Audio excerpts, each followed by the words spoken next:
Sainte Marie, Maman bon Dieu, pour nous. Saint Michel, tout bon ange bon Dieu, pour nous. Saint Jean-Baptiste et Saint José. Bonjour à tous mes frères et sœurs mauriciens d'ici et d'ailleurs. Merci de nous rejoindre nous dans le programme Un Saint chaque jour. Dans ce programme-là, nous avons l'occasion de faire un peu connaissance, un saint, que l'Église invite nous pour célébrer chaque jour et nous demandons aussi prier pour nous et intercéder pour nos familles. Jeudi 19 janvier, l'Église invite nous à célébrer la mémoire Saint Germanicus, patron de la jeunesse courageuse, patron qui garde la fidélité inébranlable face à la pression sociale. Et nous profitons de l'occasion pour saluer Germanicus, Germanico. Là, nous dans Smyrne, un jour, quand on a un jeu public, un gradin rempli. Et le proconsul peut observer un jeune chrétien qui va là fin paraît pour vous élire dans l'arène pour faire face à un bébé féroce. Ce jeune garçon-là s'appelle Germanicus. Le proconsul hésite un peu. Il a guette ce jeune garçon-là. Alors il pose la question, est-ce qu'il est capable vraiment de mettre à mort un adolescent pour l'idéologie? Et pourtant, l'Empire, c'est à l'époque-là, c'est ça la loi, la règle. Si vous n'êtes pas fidèle à l'empereur, si vous dire vous êtes péador un autre bon Dieu, ben, ou soit une finit scellé, ou bien exécuté, ou bien persécuté, ou bien faire face à ça, la loi dure qui l'Empire tient contre les chrétiens. Alors il y a le garçon là, des causards, et il proposait une sortie honorable. Il dit régner tout le Christ là, comme ça tu es capable de sauver ta jeunesse. Germanicus, il écoutait. Après il avance. Il rentre dans l'arène, il commence à provoquer ces animaux là. Et ça, une espèce, de provocation qu'il fait là, c'était pas, un signe de bravo vide ça. Mais il fait ça par un désir pour lui traverser vite la porte de la mort qui peut amener vers l'autre monde, le monde véritable, c'est-à-dire le royaume de Dieu, la patrie dont parlent les Écritures, le royaume de Dieu. La foule s'y a pris. Pourtant, je guette ce garçon-là, je trouve les zen. Mais dès temps que je trouve sa résolution, je sens de cible. Alors je t'appelle qui persécute ou bien exécute l'évêque de l'époque qui s'appelle Polycarpe. Je veux dire, allez à la route Polycarpe. Polycarpe, pour la petite anecdote, c'est un disciple de Saint Jean l'évangéliste. C'est-à-dire une conne Saint Jean. Il y a un disciple de Saint Jean. Courage, ce jeune homme-là, courage Germanicus, les comment dire un levain dans la pâte. Il fait fortifié, qui est un peu timide, qui a un peu peur pour te faire face au martyr. Et en même temps, le fait qu'il va dire Amen Polycarpe, ça fait faire une préface, commence un petit peu illustrer le martyr, la grande passion de Saint Polycarpe lui-même. Ça scène-là est rapporté dans la lettre sur le martyr de Polycarpe, un des documents les plus authentiques, le plus vrai de l'histoire de l'Église primitive. Les souligne qui manière le témoignage d'un jeune garçon prépare le terrain pour une confession de foi publique et courageuse et qui finit dans le sens sa confession de foi là contamine les autres pour être capable en même d'autres aussi confessent toute la foi. Quand nous imaginons Smyrne au cœur de l'Asie mineure, c'est-à-dire en Turquie, vers l'an 555 après Jésus-Christ, nous trouvons un empire qui vraiment peut avancer, il y a son apogée. Et l'empereur, c'est Antonin le Pieux. Il y a une stabilité politique, l'économie peut prospérer, mais aussi il y a une exigence religieuse qui, bien systématiquement, honore ou bien adore dieu romain, dieu païen. Alors Rome, il a persécuté systématiquement les chrétiens à l'époque-là. Et c'est la paix qui est là, c'est la paix économique, c'est la stabilité politique là, il y a une manière de tromper à l'œil ça. Tout ça peut dépendre du gouverneur local et de la pression populaire. Le culte impérial, le fait païen et le sacrifice à un dieu, c'est considéré comme un devoir sacré envers la cité. Si d'autres refusent, celui qui refuse, faire ce rite là, je peux refuser l'ordre établi, je viens ban haut la loi. Et c'est précisément ce qui ban chrétien t'a peut faire. Aux yeux ban païen, ban disciple du Christ, je comment dire ban athée, parce qu'ils tu considères comme ennemi, ça ban bon Dieu païen qui ban romain, tu peux inviter ban dimoun pour donner un rite, pour sacrifier. Je refuse donc, ban chrétien, pour participer dans ce sacrifice-là, tu peux percevoir comme une menace pour la prospérité collective. Alors parfois, la justice romaine tape fort, non par un aveugle, mais pour donner un exemple. Ban exécution publique, je t'ai ban leçon de terreur pour rappel à tous que l'ordre romain n'est pas tolère ban dissidence. Alors, Izmir, qui aujourd'hui, qu'on a Turquie appelle ça Izmir, les tiennent pour florissant. Une ville continent assez plusieurs cultures, là, tu peux croiser, parce qu'il y a beaucoup de marchands, beaucoup de philosophes et beaucoup de gladiateurs qui dans la ville là.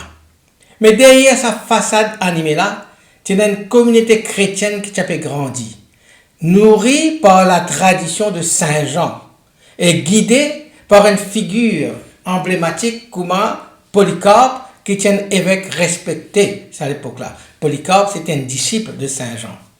Un chrétien qui peut vivre tranquillement, discrètement, mais la foi tu fort, tu ardente. Tu connais qu'un jour, notre fidélité pour capable amener jusqu'à perdre la vie. Mais dans sa société, fasciné par un jeu, un spectacle sanglant, un gladiateur, une persécution dans l'arène contre des animaux féroces, l'amphithéâtre et le théâtre de la peur et de la gloire, c'était ça qui, comment dire, marque la société à l'époque. La foule, le petit pressé pour aller par le surtout ban chrétien, livré à ban fauve. Un rituel qui, soi-disant, pour purifier la cité, par le sang qui ban, soi-disant, impie, donc ban chrétien pour les Romains, comment dire, ça dit sang qui pouvait être là pour purifier la ville. Alors c'est là que Germanicus, un chrétien courageux, pendant finalement il a arrêté à Smyrne, il affronte son destin sans trembler. Un récit ancien insistait sur patience, sur la force et ce combat héroïque contre ban fauve. Et c'est pas seulement un acte de foi, mais un cri d'espérance. Ce martyr qui galvanise les autres croyants. Dans sa l'arène que je Z Germanicus vis-à-vis ban fauve et côté pour mort, il n'est pas pour mort tout seul. Il peut venir un symbole vivant, un témoin qui peut transformer la peur en courage. Je connais que Germanicus est un garçon, chrétien l'adolescent, qui fait parce que le proconsul lui-même, il peut dire, d'après ban écrit, il peut dire, épargne ta jeunesse, sauve ta la jeunesse, règne le Christ. Parce qu'il a l'autorité, tu comprends. Mettre un jeune garçon comme ça, mettre un jeunesse comme ça, dans l'arène, faire face à un fauve, un bébé sauvage, ça tu es capable de risquer choc bandimoun. C'est pour ça que je tiens à insister que Germanicus les régnait sur la foi, en public. Alors, Germanicus au contraire, les renouveler sur la foi. Et d'un geste audacieux, il attire un bébé de la vie. Ça, c'est pour accélérer ce passage hors de ce monde-là, le monde des impies, pour lui passer dans le royaume de Dieu. Germanicus n'est pas un missionnaire au sens territorial, mais sa mission, c'était ce témoignage. Chez les premiers chrétiens, le martyr, c'est comme si un acte de foi, une profession de foi vivant. Quand un mot interdit, le corps livre une parole. Par sa constance, par sa persévérance, par sa patience, par sa fidélité, Germanicus est fortifié, timide. Ça, c'est qui le texte, dit nous, c'est le texte ancien, dit nous. Le cri de foule, le temps de trouver descendre dans l'arène, le temps la foule criait, amène-nous Polycarpe, montrer qui manière sa passion entraîne une autre passion. La mort de Germanicus définit une série, comment dire, une préambule dramatique à la passion de Polycarpe, une mémoire la passion de Polycarpe, le récit de Polycarpe, ça c'est une mémoire majeure dans l'église d'Asie, ça. Torturé par l'attente, exposé au danger des fauves, Germanicus les reste libre intérieurement. Dans la source, dans le récit ancien, insisté, l'eau se calme, l'eau se patience, non sur le spectaculaire. Si ce calme, ce patience, c'est un signe que vertu chrétienne les retrouve dans l'endurance et l'endurance confiante. Le dialogue avec le proconsul les met Germanicus devant un, pareil comme l'évangile dit nous, devant la porte étroite. Il est capable de choisir la grande porte, c'est-à-dire régner le Christ et puis il gagne sa liberté, mais il choisit la porte étroite. Parce qu'il y connaît. Si, il régnait le Christ, il peut gagner sur le temps, mais il peut perdre sur la vie, et la vie qu'il n'a pas trouver. Alors, ce choix, il est non seulement moral, mais ce choix, c'est un choix qui montre-nous l'avenir. Comment nous dire dans le langage théologique, ce choix, c'est un choix eschatologique. Germanicus, ce désir, c'est échapper plus rapidement ce monde injuste et impie d'aujourd'hui là, pour être capable d'aller dans le royaume de Dieu. Ce désir-là de hâte, il n'est pas un mépris du corps, mais c'est un amour pour le règne de Dieu, pour le royaume de Dieu. C'est le tournant. Il refuse la compromission, il garde sa liberté, et il entraîne l'église locale dans un surcroît de clarté. Théologiquement, ce tournant-là est inscrit dans la spiritualité du martyr du 2e et 3e siècle. Le martyr, je te percevoir comme un imitateur du Christ. Je te choisir pour confesser la foi devant tout le monde. Un récit qui raconte l'histoire de Germanicus, je te rattacher à la passion de Polycarpe. Polycarpe, on aurait dit, un camarade de Saint Jean, un disciple de Saint Jean, évêque de Smyrne. Je te raconte la vocation de Germanicus pour devenir un signe public, même en tant que jeune. Germanicus n'est pas seulement une figure du passé, mais c'est un miroir pour nous l'époque. Imaginez un coup, c'est une jeunesse, entourée avec la foule qui peut réclamer ce disant, soumettre à une pression sociale écrasante, et pourtant, il reste ferme, il n'est pas chancelé. Ce courage interpelle-nous dans un monde que la jeunesse est souvent, comme dit causé, happée par le besoin d'approbation. Comment dire, la jeunesse a besoin toujours de donner sa valeur, toujours de montrer important. Côté dans les likes, tout le temps, Internet, Facebook, Instagram, ça, c'est la tendance. Ça. Est-ce qu'il te like, ou bien te pas like? La jeunesse pérode ça.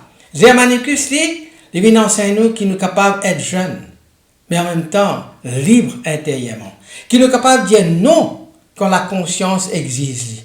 Et ce non, ce n'était pas un refus stérile, mais c'était un acte de fidélité qui donne sens à la vie. Sur la reine, quand il était là, quand il fin mort, c'était comment dire un théâtre, un lieu que tout se joue sous le regard des autres. Est-ce que nous, le monde n'est pas pareil? Les réseaux sociaux, les plateaux télé, la télévision, le jugement public. Autant d'arènes modernes contre la liberté, nous pouvons négocier tout le temps au tribunal de l'opinion. Germanicus rappelle-nous que la vraie liberté n'est pas dépendre de nos applaudissements, mais il dépend sur le regard de Dieu. Il n'est pas fini à rôde ban conflit, mais en même temps, il n'est pas fini sauvé devant la vérité. Il est fini attirer ban fauve, ban bébé, non par provocation, mais par lucidité, par clarté. Il connaît que sa fidélité pour coûter cher, mais il connaît que sa fidélité là pour amener sa liberté. Enfin, ce témoignage n'est pas solitaire. Un texte ancien insisté. Sa patience, et sa patience qui vient fortifier les autres martyrs, timides. Sa jeune martyr là, il vient un levain pour la foi des autres. Aujourd'hui encore, il peut inspirer un zen engagé, un catéchumène, un enseignant, un éducateur. Il peut venir dire nous, qui te courage, capable de réveiller la foi qui est endormie autour de toi, dans ton quartier, dans ton endroit qui te peut vivre, dans ton école, dans ton lieu de travail, ton courage capable de réveiller la foi endormie. Dans un monde qui besoin d'un repère, Germanicus nous invite nous pour venir un témoin contagieux. Ça veut dire un témoignage, un virus qui contamine les autres. Pour venir un phare qui éclaire sans peur. Pas besoin de cachette, mais nous venons l'éclairage pour les autres qui sont dans les ténèbres. Et donc, des phrases qui viennent traverser les siècles et qui viennent révéler nous l'âme de Germanicus. Phrase là, les tirées de la Passion de Polycarpe au chapitre 3, récit officiel, l'auban martyr de Smyrne. Et phrase là, la première phrase, c'est ça.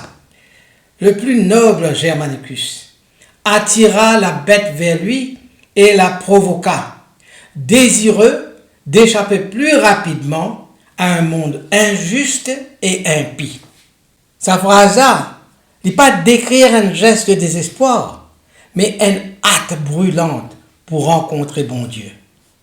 Germanicus n'est pas de fuir la vie parce qu'il est fatigué d'une pleine la vie.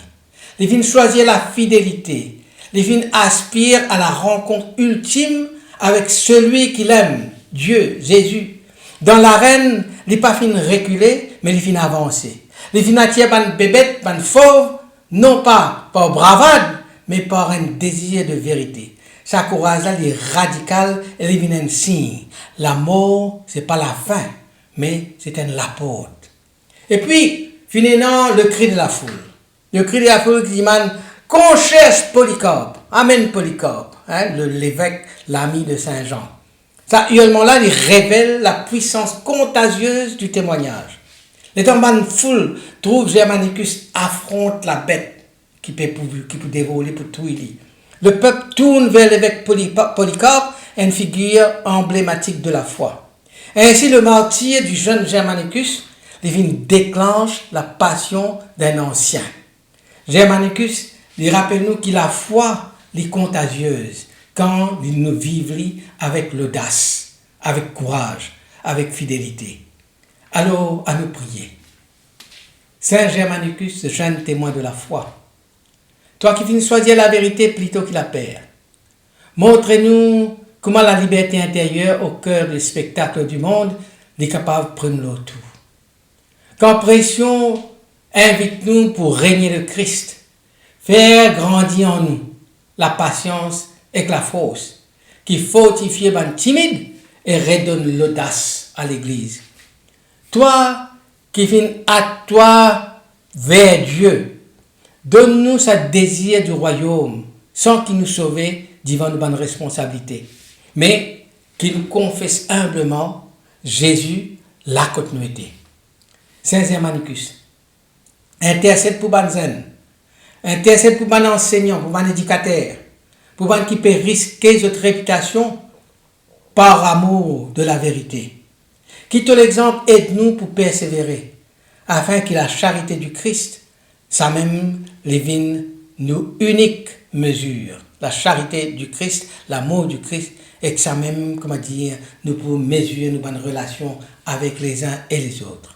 Saint Germanicus, priez pour nous, priez pour nos familles. Amen. Qui bon Dieu bénisse autres et tous les bonnes proches, qui soit l'esprit avec toujours dans autres, qui les protège autres toujours et partout. Au nom du Père et du Fils et du Saint-Esprit. Amen et à demain.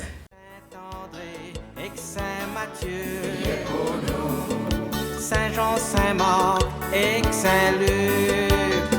Priez pour nous, priez pour nous, priez pour nous. Sainte-Marie-Madeleine et Saint-Étienne. Priez pour nous. Saint-Ignace et Saint-Laurent.